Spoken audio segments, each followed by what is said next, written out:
Shalom and good day all, this is Tehillim29 back again for another comic review, and this time I'll be covering Crime Syndicate issue 4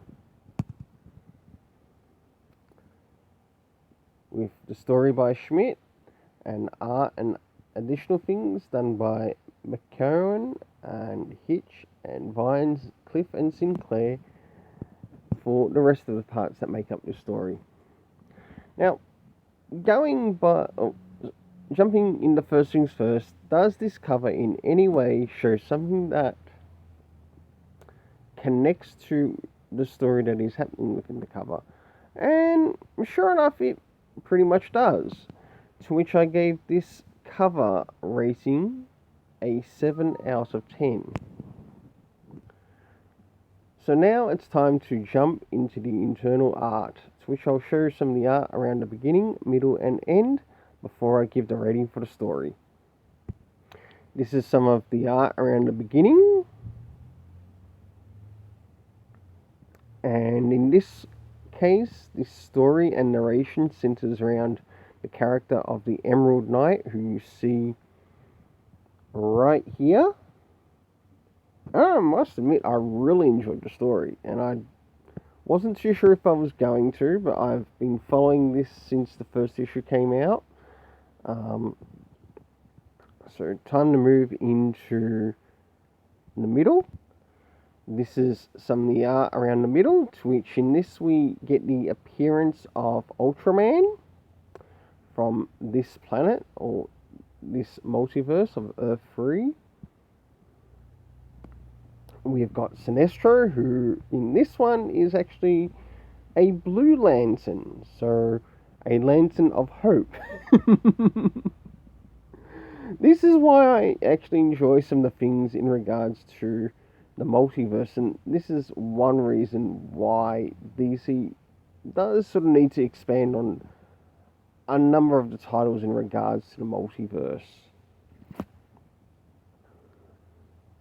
And of course we've got the appearance of Starro here, one of the villains that they're going up against. We've got the character of the Emerald Knight. And I must admit, I also enjoyed the backstory in this too. So I'll include that, the backstory rating with this main story. Now this is some of the art towards the end, as well as the art including the backstory. It seems to stay pretty consistent with it.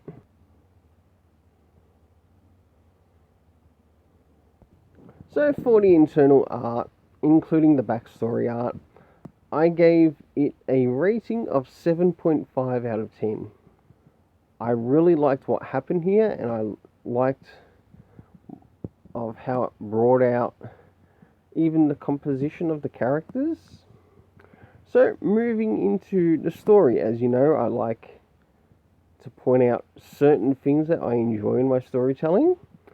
So starting off with first things first, did it actually give any comic references, sort of like a comic reference that might indicate for, should I be a new reader, do I need to go check out issue 2 or issue 1 in case something that was brought up in this chapter or this issue that I might have missed?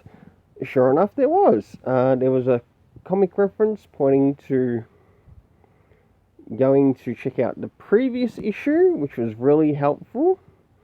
And seeing that I have been following this, and I might not be a new reader to this, I think it was actually quite helpful, especially for anyone who might be a new reader and might be taken aghast, especially by the cover. Locations in the story. Well, sure enough, we got quite a number of locations in the story, starting off with Keystone City, then Metropolis, to which the Emerald Knight also went to. There was the Arctic, to which we got to see Superwoman.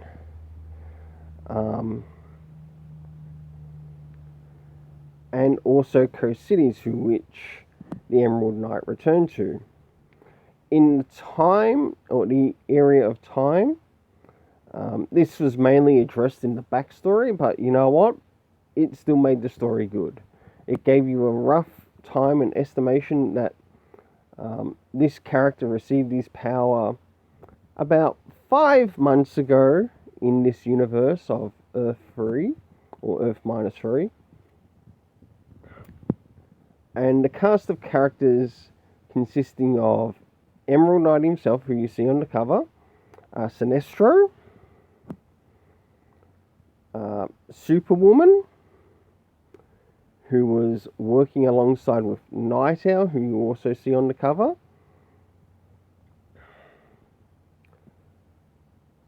and something that happens in this story is how the Emerald Knight plays a part in establishing the League of Justice. And I really enjoyed that. I think this is probably one of the better stories out of all of the stories that I've presently read. But that could easily change, because we're only 2 issues away from issue 6.